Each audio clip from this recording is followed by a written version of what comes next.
საქართველოს ციხეები პატიმრებით სავსეა. ქართული ოცნების მმართველობის მე-14 წელს მსჯავრდებულთა რაოდენობა ისტორიულ მაქსიმუმზეა. ამას ამბობს საქსტატი. უწყების ინფორმაციით 2025 წელს გასამართლებული პირების რაოდენობამ 22,767 მიაღწია.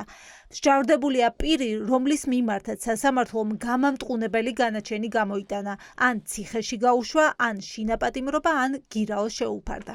ეს მიანიშნებს იმას, რომ ერთის მხრივ იზრდება მსჯავრდებულ პირთა რაოდენობა, რომელთაც თავისუფლების საკვეთა ეფარდება და მეორეს მხრივ ამ სიუჟეტს ალბათ პატიმრებიც უყურებენ, პირობით ვადაზიადრე გათავისუფლების მექანიზმი არ მუშაობს ეფექტურად და ციხეში შესვლა მარტივია იმ პირობებში, როცა სასამართლო რეალურად ყველას მაღალ სასჯელს უსჯის, მაგრამ ციხიდან გათავისუფლება პირობით ვადაზიადრე გათავისუფლების მექანიზმით სტატისტიკა აჩვენებს, რომ სამწუხაროდ არ მუშაობს.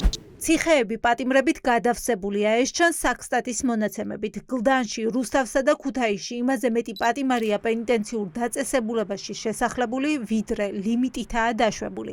სტატისტიკა აჩვენებს, რომ პატიმართა რაოდენობა ყოველთვიურად იზრდება. 2026 წლის 31 მარტის მდგომარეობით პენიტენციურ დაწესებულებებში განთავსებული იყო სულ 11,669 ადამიანი. ამისი მიზეზი შეიძლება იყოს ქვეყანაში არსებული მძიმე სოციალური ფონი, სოციალურ-ეკონომიკური პრობლემები, უმუშევრობა თუ სიღარიბე და ასევე მსჯავრდებულთა რაოდენობის ზრდის ერთ-ერთ მიზეზად შეიძლება განვიხილოთ პოლიტიკურად მოტივირებული მართლმსაჯულება, სასამართლოს დამოუკიდებლობის პრობლემა თუ ცალკეული ქმედებების გადაჭარბებული კრიმინალიზება, რაც რა თქმა უნდა იწვევს მსჯავრდებულთა რაოდენობის გაზრდას და ამისი მაგალითები ჩვენ ბოლო პერიოდში ვნახეთ, რომ მაგალითად სახელმწიფომ მოახდინა შეკრებისა და მანიფესტაციის კრიმინალიზება, ხომ, რაც გულისხმობს იმას, რომ ადმინისტრაციულ სახელდადებული პირის მიერ განმეორებით ჩადენა ქმედები სისხლის სამართლის დანაშაულად განიხილება.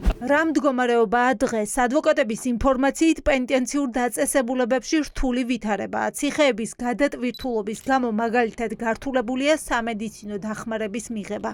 ჩვენი თვალით ვხედავთ ციხეებში არსებულ მდგომარეობას, რომელიც პირველ რიგში აისახება ბრალდებულებზე, დაწყებული სამედიცინო კუთხით მათ მიმართ გამოვლენილი ყურადღებიდან და დასრულებული ჩვენი დაცვის ქვეშ მყოფთან ვიზიტებით. ფაქტობრივად ციხის პენიტენციური სამსახურის ბადრაგები ვერაუდიან ბრალდებულებს, ვერაუდიან მათ ჩვენთან გადმოყვანას და ექიმები ვერაუდიან მათ კორნალობას. ქართულ ოცნებაში ამ სტატისტიკას ვერ უარყოფენ. ციხეების გადატვირთვას ადასტურებენ, თუმცა ამტკიცებენ, რომ პატიმართა სიმრავლე პოლიტიკური ნიშნით დაკავებულებს არ უკავშირდება, არამედ გამკაცრებული ნარკოპოლიტიკის შედეგია. ათასობით ადამიანი უცხო ქვეყნის მოქალაქე, რომელიც დაჭერილი ყავს აი ამ წამლის გასაღებაზე. და ესენი არიან ციხეებში. კი ბატონო, გიდასტურებთ, რომ გადატვირთულია, მაგრამ ჩვენ ამ ჭირის წინააღმდეგ შეუვალებები ვართ. და შესაბამისად რა გაჩერდა სიგიჟეს ვლაპარაკობთ, რა პატიმარი არა ეს. არ გაგონილა.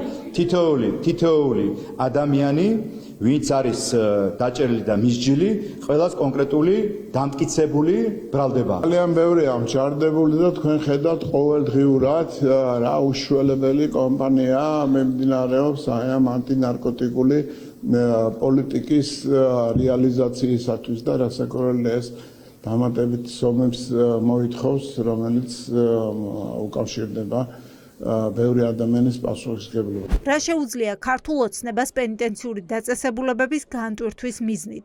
უფლებადამცველებს გამოსავლად ამნისტიის გამოცხადება მიაჩნიათ.